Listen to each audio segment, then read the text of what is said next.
So here I have the Pocket 3 and the new Insta360 X4. The Pocket 3 has a 1-inch sensor, 10-bit colors, and a price tag of $519. And the X4 has 8K resolution, shoots all type of videos, has an optimized half-inch sensor, and a price tag of $500. So which one should you actually buy if you can only pick one?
As you may understand, these are two completely different products, two completely different cameras, so a head-to-head comparison makes no sense. One is mainly made for cinematic, travel, vlog, and studio use videos, I would say, the Pocket 3, and the other one is made to capture everything with minimal effort, the X4. But when it comes to these cameras, it will mainly be your creativity that sets the limits, although one limit is already set for the Pocket 3 because it can't shoot 360 videos. But in today's video, I will do my best to highlight these two cameras in the best possible way, and hopefully by doing so, you will have a better understanding of which of these two cameras you should get. Ultimately, you might want to get both, but sitting at $500 and $519, these cameras do cost a leg each. And this is only for the standalone unit with no accessories. However, with the X4, you do get a free selfie stick when you buy from an affiliate link,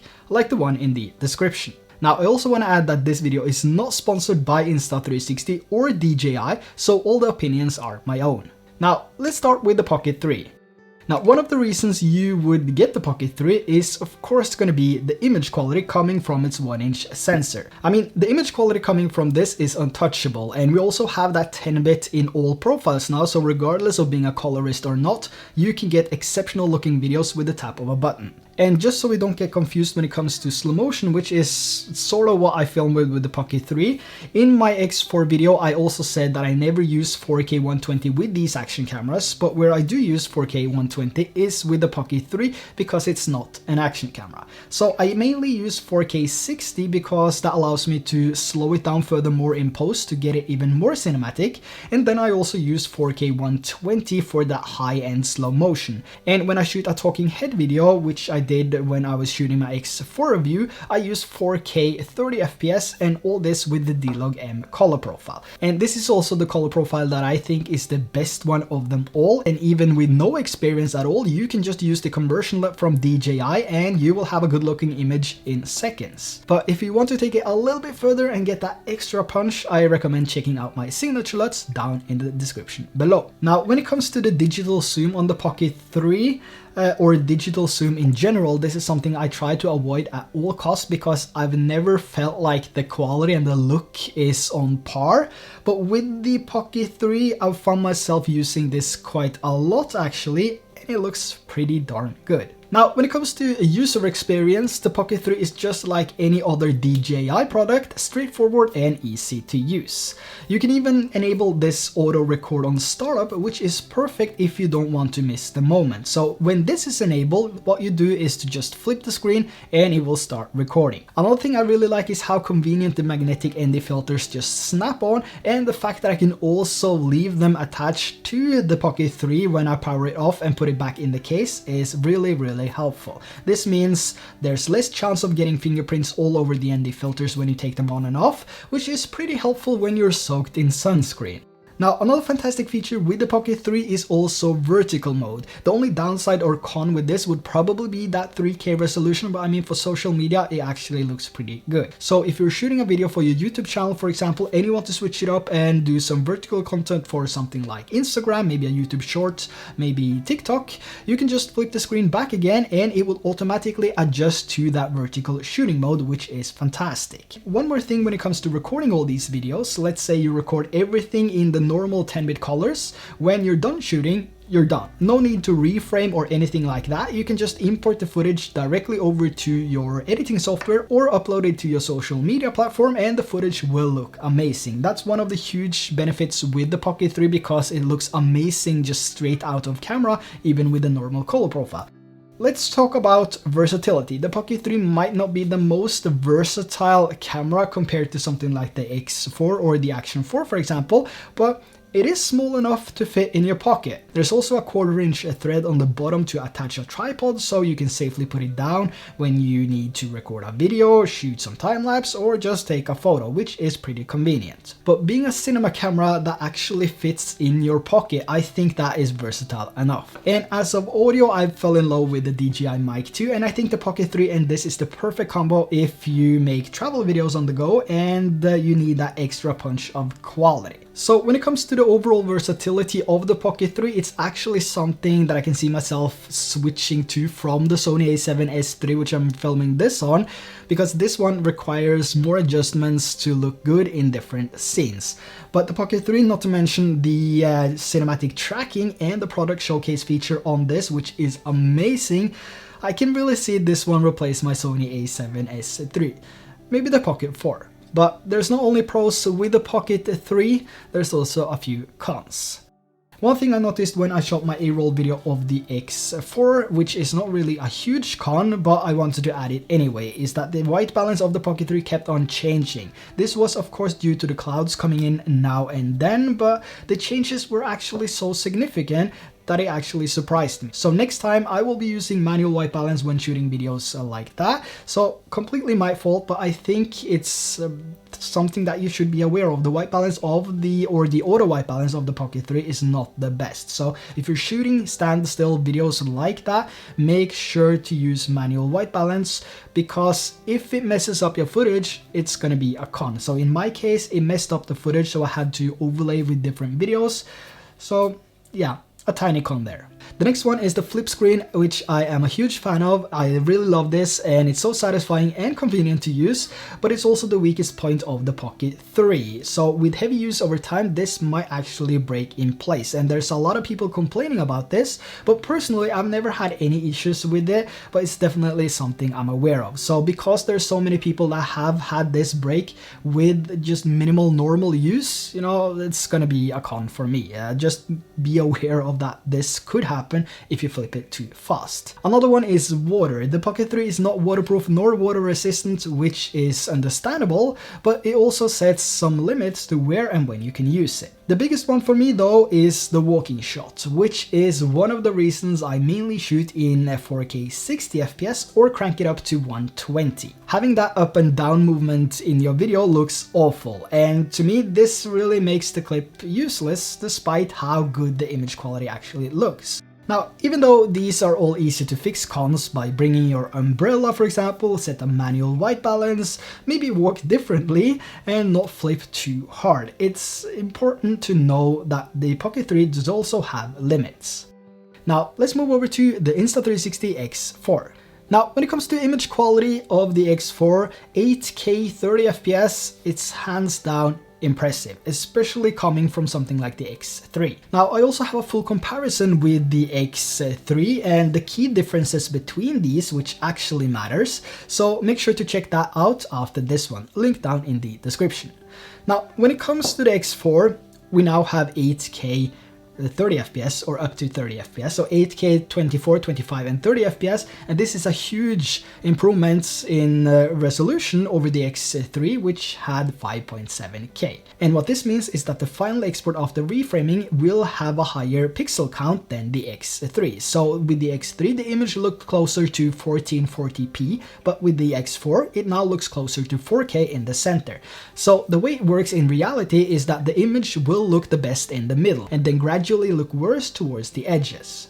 Now, this has nothing to do with the export itself, it's just how the 360 videos look. But the most amazing part about this is that you can adjust yourself. You can adjust everything yourself. So if you don't want this to be distorted, well, you select the mega view in camera, or you can even do this in the app. And when you edit the video, you also have the options like narrow or linear, which will zoom in and remove more of those pixelated edges. So you basically have endless options to make this look exactly how you like, which is a good thing about these 360 cameras.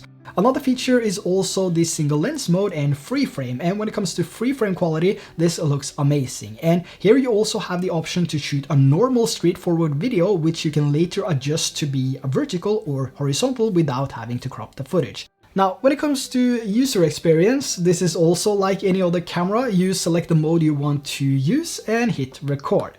But the difference here is that it records everything in a 360-degree angle. And you also have that invisible selfie stick, so no matter how you hold the camera, the stick will always be invisible. And this is one of those things that just gives you that feeling of like, wow, this looks awesome. But the main reason, or I would say the highest value you get from the X4, or the most valuable experience, that's the word. The most valuable experience you get with the X4 is the fun you have. There's no other camera on this planet that I can have so much fun with. And yes, I said the same thing with the X3, but now we have the X4, which is the same camera, same 360 camera, but it's just better.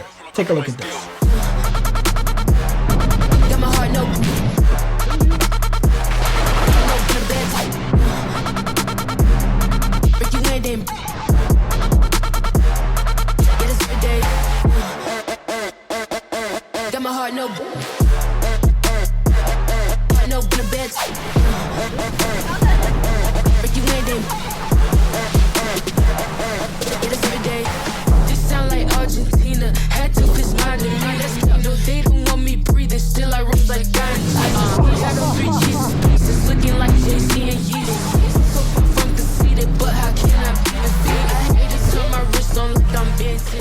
So none of these shots would have been possible with a different camera. Well, maybe some, but you would need to put in a lot of effort to pull it off, and that's something you might not want to do when you're out traveling on your vacation. Maybe you want to capture every single moment. You don't want to sit there trying to, figure out how to get the shots. But with a 360 camera, it films everything.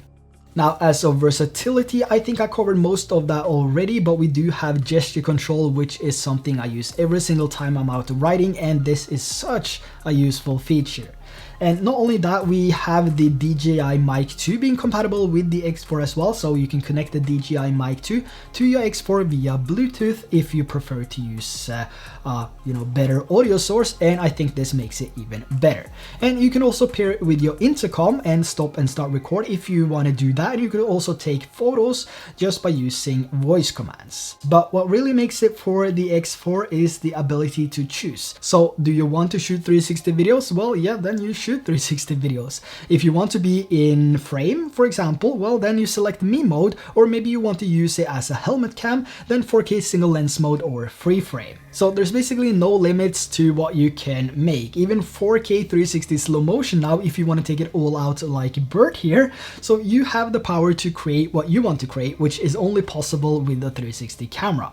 But honestly, I do mean that. If you've been watching my X3 videos, you do know my love for these 360 cameras. And it's also waterproof down to 10 meters or 33 feet, so if you drop it in a drink, no worries, just, you know, grab it, hit record and continues. There's nothing to worry about. And also one of the things that I mean is the best stabilization ever, flow state. So if you paid attention to the clips in this video, you might have seen that all clips are perfectly stabilized thanks to the amazing flow state stabilization. So no matter how shaky you might be, the video will still look awesome. Now, despite how awesome all of this sounds, there's still gonna be some cons. Not all directed directly to the X4, but 360 cameras in general.